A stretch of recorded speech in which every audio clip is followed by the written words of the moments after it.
बहुत सुंदर भजन आप सुन रहे थे। तो मैं आपको थोड़ा सा जानकारी दे रहा था कि आप दिवाली मना रहे हैं, लक्ष्मी पूजन करेंगे। ऋग्वेद में जो दूसरा अध्याय है और उसमें छठा सूक्त है,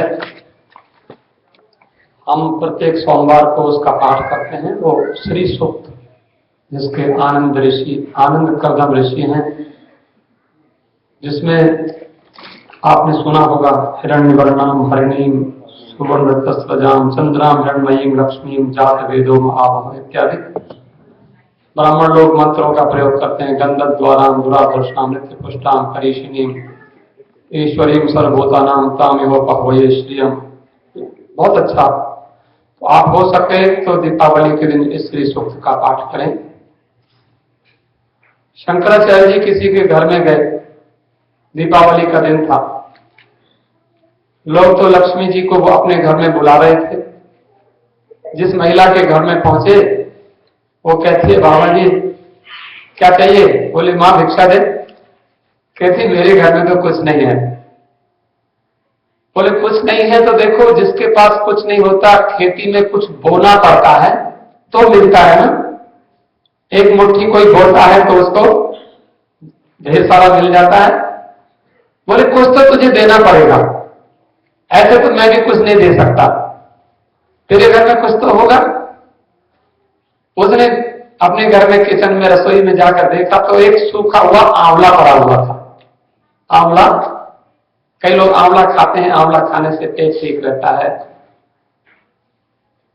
वो आंवला लेके, बाबा जी बस इसको स्वीकार करिए, मेरे घर में तो यही है। उन्होंने कमंडल डाल दिए। कमंडल में आदि जगत गुरु शंकराचार्य की घटना है। उन्होंने कमंडल में डाल दिया तो शंकराचार्य जी ने लक्ष्मी माता से प्रार्थना की कि माता, इसके घर में कुछ नहीं है, दीपावली का दिन है, आज लोग लक्ष्मी जी को बुला रहे हैं। तो कहते हैं सोने के आंवलों की वर्षा हुई उसके घर में। और वो स्तोत्र आपके पास है, कनक धारा स्तोत्र, बड़ा सुंदर स्तोत्र है। आप बुधवार को आएंगे तो हम उसका पाठ करेंगे अवश्य। आप सबके घर में सोने के आंवले की वर्षा हो, हमारी ऐसी भावना है। तो एक और बात मैं आपको बताऊं कि लक्ष्मी जी और दीपावली का पूजन हमारे राजेश जी ने सूचना दी है कि नीचे कुछ माताओं बहनों की आवश्यकता है। ऐसे तो आवश्यकता तो हमको भी है कथा सुनने के लिए, लेकिन कोई बात नहीं। भोजन पेट बिछना रोटियां थे सारी गलना खोटियां, भोजन भी चाहिए। तो आप लोग अगर कोई माताएं रहने अगर सेवा के लिए जा सकती हैं, नीचे मेरी बहन जी देख लेंगे, तो जो आवश्यकता हो वो आप जा सकते हैं। तो मैंने आपको निवेदन किया अभी कि रामचंद्र जी के राज्य में देखो, राम जी वन में से और सीता जी को लेकर रावण के कब्जे से और रावण को मारकर अयोध्या में वापस आए। लोगों ने घी के दीपक जलाए, दीपावली मनाई। लेकिन जरा सा ध्यान देने की बात है, उसमें रामायण में लिखा हुआ है उत्तरकांड में कि भगवान राम जी का जब राज्य हुआ था ना, राम जी राजा बने थे, तो उनके राम के राज्य में क्या होता था? ऐसा लिखा है, राम राज्य कर सुख संपदा। राम जी के राज्य में कितनी लक्ष्मी जी थी? बरन न सके फनीस सारदा। फनीस माने शेषनाग। शेषनाग के 1000 मुंह हैं, 1000 मुंह से शेषनाग बता नहीं सकते कि राम के पास कितनी संपत्ति थी राम के राज्य में। और फनीस माने शेषनाग। शारदा सरस्वती जो वाणी की देवी है, वो भी नहीं बता सकती। एक और बात हम आपको जानकारी दे दें, आप रामायण पढ़ते हैं, पढ़ लेना। उत्तरकांड में राम राज्य के प्रसंग में एक बहुत जरूरी जानकारी। हम कहते हैं अमेरिका, कनाडा, यूरोप और बहुत सारे जो कंट्रीज हैं, रामायण में साफ लिखा है भूमि सप्त सागर मेखला एक भूप रघुपति कौशला। तुलसीदास जी ने लिखा है, शास्त्रों से ही लिखा है, कहीं भूगोल से लिखा है, इतिहास से लिखा है कि 7 सागर सारी धरती पर हैं और सारी धरती के सागरों के पास जो आइलैंड्स हैं, जो द्वीप हैं, 7 द्वीप हैं, उन द्वीपों की सारी धरती के मालिक भगवान राम थे। तो अमेरिका और कनाडा के राजा कौन थे? भगवान राम थे। भूमि सप्त सागर मेखला एक भूप रघुपति कौशला। आज हम भारत को थोड़ा सा समझते हैं, लेकिन सारा धरती भारत थी, राम उसके राजा थे। और एक और बात जानकारी आपको दो और जरूरी, कि उसमें ऐसा लिखा है कि राम जी की राज। आज हम लोगों के पास पैसा आ जाता है, हम तो प्रार्थना करेंगे, हे लक्ष्मी माता, जितने लोग घर में बैठे हैं, जितने लोग मंदिर में बैठे हैं, सबके घर में पैसा ही पैसा आ जाए, धनी धन भर जाए। वो तो हो सकता है, लेकिन उसके बाद हम करेंगे क्या? सोचने की बात यह है, हमारे पास बहुत सारा पैसा आ जाएगा तो बुद्धि भी चाहिए ना। इतना पैसा आ जाएगा तो हम क्या करेंगे? एक कहता है कि हम सारा कनाडा खरीद लेंगे, और क्या करेंगे इतना। लेकिन कनाडा में तो खरीद करके उसका मेंटेन करना भी बड़ा मुश्किल हो जाएगा। तो हमारे ऐसा लिखा हुआ है, राम राज्य में क्या है? पैसा आ जाए, पैसा बहुत बड़ी बात नहीं, आ सकता है, लेकिन राम के राज्य में क्या था? सब उदार, सब परोपकारी और विप्र चरण सेवक नर नारी। आपके पास पैसा आ जाए तो उदारता भी आनी चाहिए ना। तो राम के राज्य में पैसा क्यों है? सब उदारता से दान करते हैं। नया मंदिर बन रहा है, लोग उदारता से दान कर रहे हैं। आप लोग, बड़ी महिमा है। मैं थोड़ा सा आपको बहुत आवश्यक जानकारी दे रहा हूं कि हमारा दीपावली का जो उत्सव है, कई लोगों को भ्रम है, मैं बता दूं आपको बहुत जरूरी जानकारी। लॉन्गिट्यूड लैटिट्यूड कैलकुलेट करके तब हम लोग पंचांग देखते हैं। जो भारत का पंचांग और कनाडा का पंचांग डिफरेंट हो जाता है। हमारे पास बहुत सारे टेलीफोन आते हैं कि भारत में तो होता हो रहा है, आप यहाँ क्यों ऐसे क्यों करते हो दीपावली? तो आपको बताऊं, 23 अक्टूबर को दीपावली कई लोग मना रहे हैं। 23 को क्यों नहीं? हमारे मंदिर में 23 को दीपावली नहीं मना रहे। हमारे मंदिर में 22 अक्टूबर को हम दीपावली मना रहे हैं। उसका कारण, 23 अक्टूबर को पहली बात तो सूर्य ग्रहण है। कनाडा में पार्शियल सूर्य ग्रहण दिखाई पड़ेगा। 2:38 से प्रारंभ होगा और 4:45 पर 4:45 2:38 से शुरू होगा और 4:45 पर उसका मध्य होगा और 6:52 पर वो फिनिश हो जाएगा। और एक और जरूरी तो मतलब सूर्य तो उस दिन अमावस्या ग्रसित हो गई, ग्रहण से ग्रसित है, तो 23 को हम मना नहीं सकते दीपावली सूर्य ग्रहण के कारण। एक और बात आपको आवश्यक बताएं, वैंकूवर के पंचांग के अनुसार लॉन्गिट्यूड लैटिट्यूड कैलकुलेट करके देखना, 22 अक्टूबर को सूर्योदय चतुर्दशी में होगा। नरक चतुर्दशी है 22 अक्टूबर को, जिससे कि आप कहते हैं कि 22 को दीपावली नहीं है। लेकिन 2:05 पर 2:05 पर वैंकूवर पंचांग के अनुसार अमावस्या आ जाएगी और दीपावली त्योहार शाम का होता है, रात का होता है। अब शाम को हमारे 6 बजे से 8 बजे हम मनाएंगे। 2:05 पर अमावस्या आ जाएगी, दीपावली आ जाएगी, शुरू हो जाएगी 22 अक्टूबर को। और 23 अक्टूबर को 2:56 दोपहर को और 39 तक 2:56:39 अमावस्या रहेगी। शाम को अमावस्या है नहीं, और जो अमावस्या वहां रहेगी वो ग्रहण है, सूर्य ग्रहण भी है। इसलिए हम आपके हित की बात करते हैं कि आपको 23 अक्टूबर को दीपावली ना मनाएं तो ज्यादा अच्छा रहेगा, 22 अक्टूबर को ही मनाएं। अस्तु, मैं एक बात कहूंगा जरूर,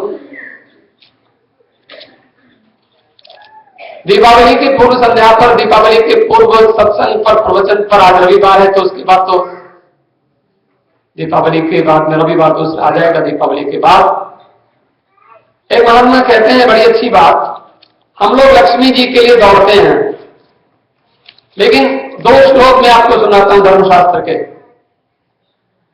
एक बुरा नहीं मानना, कहते हैं माधाव माधाव बुधैव धावनम नहीं धावमानस्य संयोग वस्तु लक्ष्म्या, यदि धावमानस्य संयोग वस्तु लक्ष्म्या स्वाधावमान सकथन धनाढ्य।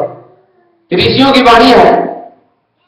एक आदमी ओवर टाइम करता है, यहां भागता है वहां भागता है, ये बिजनेस करता है वो करता है, जब इतना ही बेचारा और जवानी में मेहनत कर करके सारे शरीर को खराब कर लेता है पैसा कमा कमा के, और पैसा भी वो ट्रांसफर हो जाता है दूसरे बच्चों को, किसी को कहीं, फिर बाद में बेचारे को सीनियर होम में जाना पड़ता है, बड़ी समस्या हो जाती है। वो कहते हैं दौड़ने से लक्ष्मी नहीं मिलती। अगर दौड़ने से ज्यादा दौड़ने से आपको लक्ष्मी मिल जाती तो बुरा न माने, उसमें ऐसा लिखा है तो कुत्ता दिन रात दौड़ता है वो धनवान क्यों नहीं हो जाता। ऐसा सर स्वाभावमान कथन धनाढ्य, अर्थात लक्ष्मी की प्राप्ति के लिए भगवती की कृपा चाहिए, माता जी की कृपा। एक उदाहरण आपको देकर मैं बताता हूं। उदाहरण क्या है, आपने नारियल का फल देखा, नारियल का फल आप जानते हैं पूजा में प्रयोग करते हैं। हम लोग बहुत अच्छा मानते हैं नारियल को कि नारियल ने छोटा सा जब बच्चा था पौधा, उसने कभी थोड़ा सा जल लिया था। हम लोग किसी से कुछ लेते तो भूल जाते हैं। हमने बचपन में किसी से कुछ लिया था, समझदार लोग भूलते नहीं। उसको जवानी में भी रामतीर्थ महात्मा ने 10 रुपया किसी से लिया था और बाद में उसको 25 बार उसको मनी ऑर्डर किया 10 रुपया। उसने कहा भाई क्या बात है, 25 बार 250 रुपया तुमने भेज दिया, 10 रुपया हमसे लिया था। बोले पता नहीं मेरे मन में बार बार आता है कि मैंने आपसे लिया था, तो इसलिए मैं आपको भेजता जा रहा हूं, जब तक मेरे मन में से जाएगा नहीं। कितनी बड़ी बात है। नारियल ने थोड़ा सा जल लिया था बचपन में, उसने कहा मैंने जल लिया था, तो बड़ा होकर और वो फल और वो जल देता है। एक तो ये बात है। एक और बात, आप गणेश जी की स्तुति करते हैं, गजाननम भूत गणारे सेवितम कपित्थ जंबू फल चारु भक्षणम। कहते हैं भगवान जब देता है तो छप्पर फाड़ कर देता है, और जब लेता है तो चमड़ी उधेड़ लेता है। जब लेता है तो चमड़ी भी उधेड़ लेता है। बुरी बात समझने की बात है। कपित्थ, गणेश जी को कपित्थ, कपित्थ कैसे को कहते हैं। मैं ऋषिकेश में रहता था तो नीलकंठ भगवान के दर्शन करने जाते थे, बीच में हाथियों का एक जंगल पड़ता था, तो वहां महात्मा कहते थे बच के जाना, हाथी लोग वहां पर बहुत रहते हैं। तो हम देखते थे हाथी कैठा खाते थे, कपित्थ खाते थे। बेल के जैसा फल होता है, थोड़ा सा छोटा होता है, हाथी उसको तोड़ के खाता है, बहुत प्रिय है हाथी को। कपित्थ जम्बू फल चारु भक्षण, कपित्थ का जम्बू जामुन का फल गणेश जी को बहुत अच्छा लगता है। कैसे का फल भोग लगाओ, जामुन का भोग लगाओ, गणेश जी बहुत प्रसन्न होते हैं। लड्डू तो खाते ही हैं। तो वो हाथी उसको तोड़ेगा, खाएगा, मुंह में डालेगा, और उसके बाद में हम देखते थे कि वो फल जैसा का तैसा इतना बड़ा, और वो हाथी गोबर में से निकल जाता है, हाथी के गोबर से निकल जाता है, लेकिन वो हल्का हो जाता है, टूटा नहीं कहीं से, काटा नहीं कहीं से, हाथी उसको खा गया। तो जैसे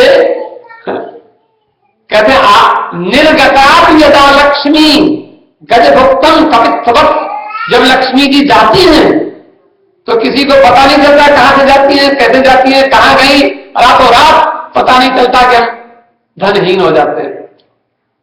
जैसे गजभुक्तम कपित्व, जैसे वो कपित्व के फल को हाथी ने खाया, और कैसे खाया, काटा भी नहीं, चूसा भी नहीं, तोड़ा भी नहीं, लेकिन हल्का हो गया। कितना भारी था वो, उसके कुछ जठराग्नि उसको शोषण कर लेती है।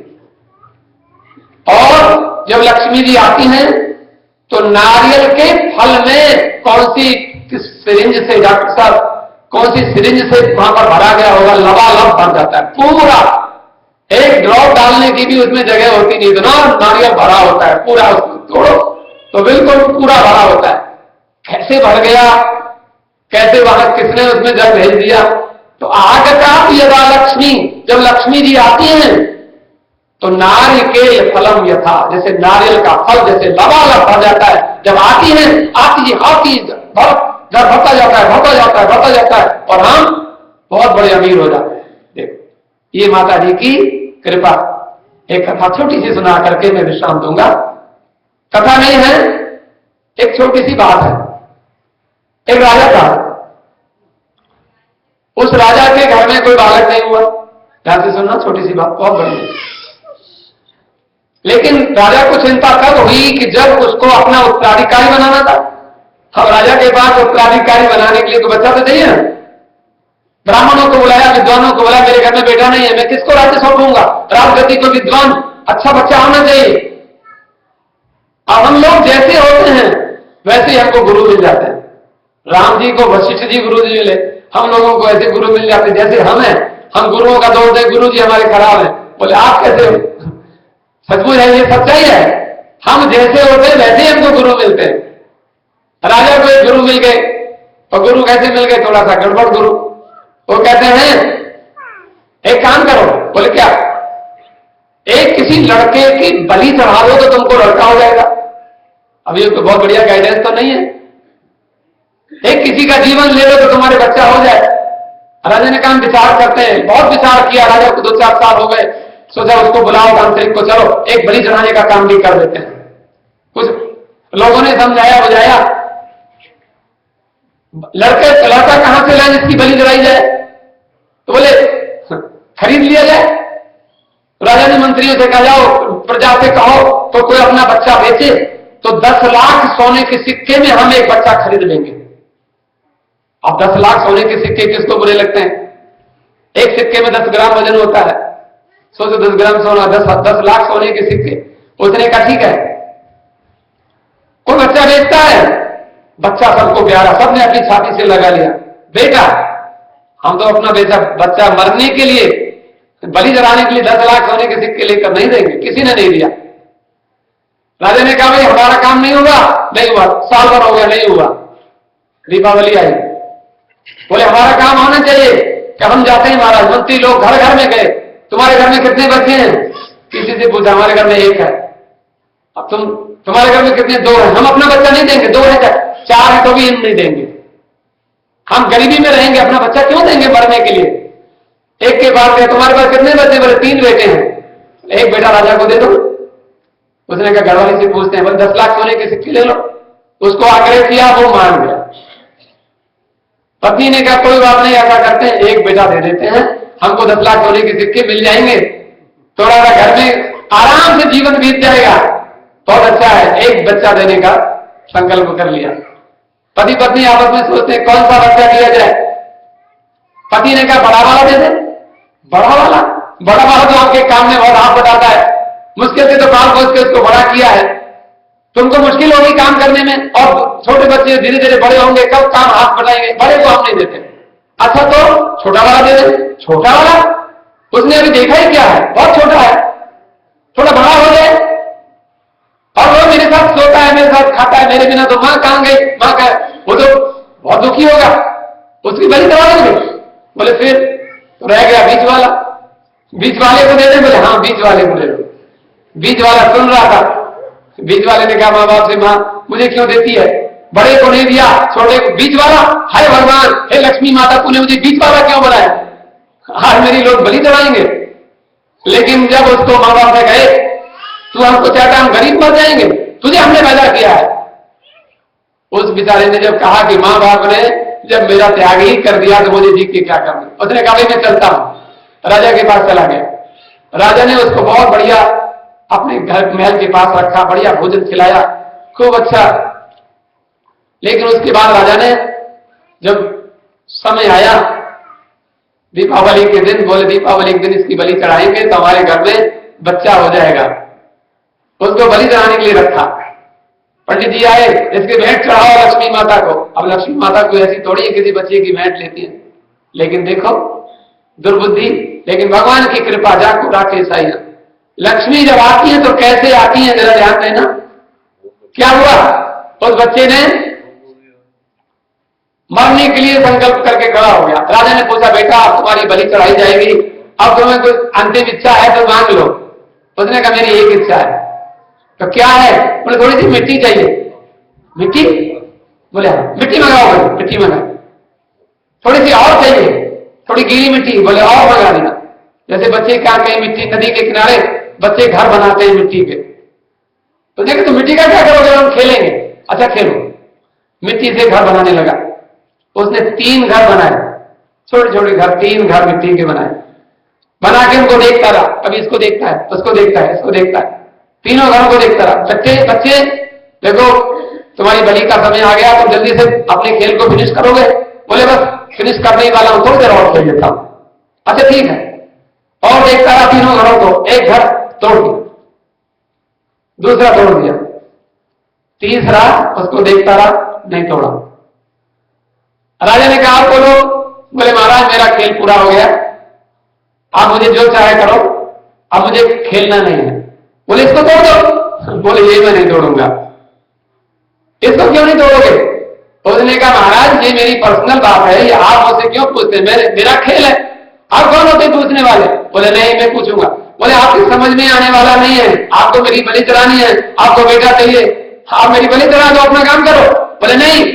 बोले आपकी समझ में नहीं आएगा। राजा बोले हमारी समझ में क्या नहीं आएगा, हम राजा हैं, बताओ ये क्यों नहीं तोड़ा?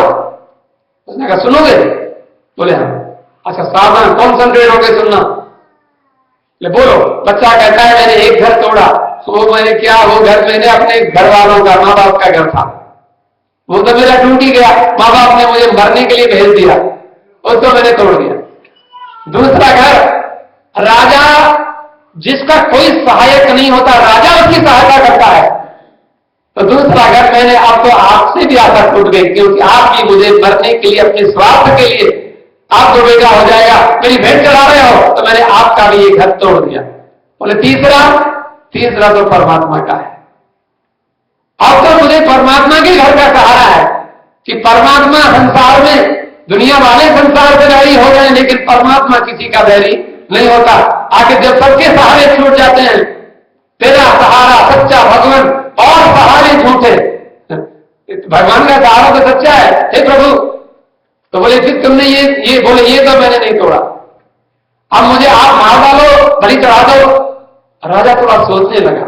राजा ने कभी ऐसा करके थोड़ा समय हमको दो, ये बच्चा बड़ी समझदारी की बात करता है, हम इससे थोड़ी सी बात कुछ समझदारी से सीख लें, इसके बाद इसकी बलि चढ़ा देंगे। राजा ने वो पोस्टपोन किया प्रोग्राम बलि वाला। थोड़े दिन उसके पास रहा तो बहुत अच्छी अच्छी बातें, कुकुर जन्म का कोई महात्मा रहा, अच्छी अच्छी बातें उसने सुनाई। आखिर फिर दीपावली का दिन आया, सब लोगों को बुलाया और बुला के राजा ने कहा देखो भाई हमारा विचार बदल गया है, हमारे बच्चा होगा कि नहीं होगा इसके मारने के बाद कौन जाने, और हो जाएगा तो अपंग कहीं पैदा हो जाए, विकलांग पैदा हो जाए कौन जाने, और वो भी बुद्धिमान होगा कि नहीं होगा कौन जाने। और ये लड़का जो हमारे पास रहता है, सुंदर है, बलवान है, बुद्धिमान है, और इसको हम पढ़ा लिखा पढ़ाएंगे लिखाएंगे, आज से हमने इसको उत्तराधिकारी बना दिया, इसको हमने राजा बना दिया। देखो वो बालक जिसको मरने के लिए भेज दिया गया, उसके बच्चे दोनों भाई जिनके लिए पैसा दिया गया, वो भाई तो कितने अमीर बनेंगे, लेकिन ये तो राजकुमार बन गया, राजा बन गया। आप जीवन में ऐसे थोड़ा सा 1 मिनट माता जी का स्मरण करते हुए कथा को विश्राम।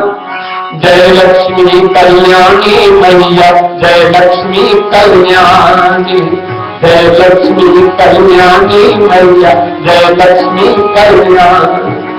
हम सब आए शरण तुम्हारी, हम सब आए शरण तुम्हारी, दो दर्शन महारानी मैया, जय लक्ष्मी कल्याणी, दो दर्शन महारानी मैया, जय लक्ष्मी कल्याणी। जय लक्ष्मी कल्याणी मैया, जय लक्ष्मी कल्याणी।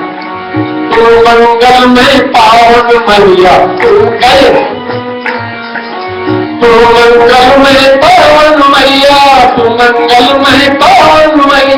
कृपा सदा बरसावे, कृपा सदा बरसावे, दीन दुखी शरणागत जन के, दीन दुखी शरणागत जन के, बिगड़े काज बनावे, माँ बिगड़े काज बनावे। तू अनंत महारानी मैया, तू अनंत महारानी। जय लक्ष्मी कल्याणी मैया, जय लक्ष्मी कल्याणी। देव सभी आराधन करते, ऋषि मुनि ध्यान लगाते, इस नश्वर संसार के प्राणी तेरी कीर्ति गाते। तू देवी वरदानी मैया, तू देवी वरदानी। जय लक्ष्मी कल्याणी मैया, जय लक्ष्मी कल्याणी। तू राजी जिस पर हो जावे, खोले सुख के द्वारे, मन में जगावे ज्ञान की ज्योति, हर लेती अंधियारे। ज्योतिर्मयी शिवानी मैया तू लक्ष्मी कल्याणी, ज्योतिर्मयी शिवानी मैया जय लक्ष्मी कल्याणी, जय लक्ष्मी कल्याणी मैया जय लक्ष्मी कल्याणी, जय लक्ष्मी कल्याणी, जय लक्ष्मी। या देवी सर्वभूतेषु लक्ष्मी रूपेण संस्थिता नमस्तस्यै नमस्तस्यै नमस्तस्यै नमो नमः। हम आग्रह करते हैं रुस्तम जी को आज की सूचना देंगे, उसके बाद आरती करेंगे। धन्यवाद।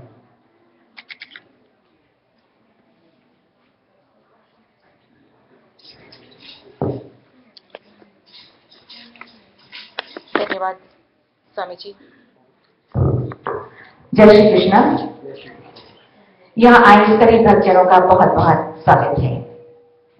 आज का प्रीति भोजन वीना जी और डॉक्टर रमेश अविनाश जी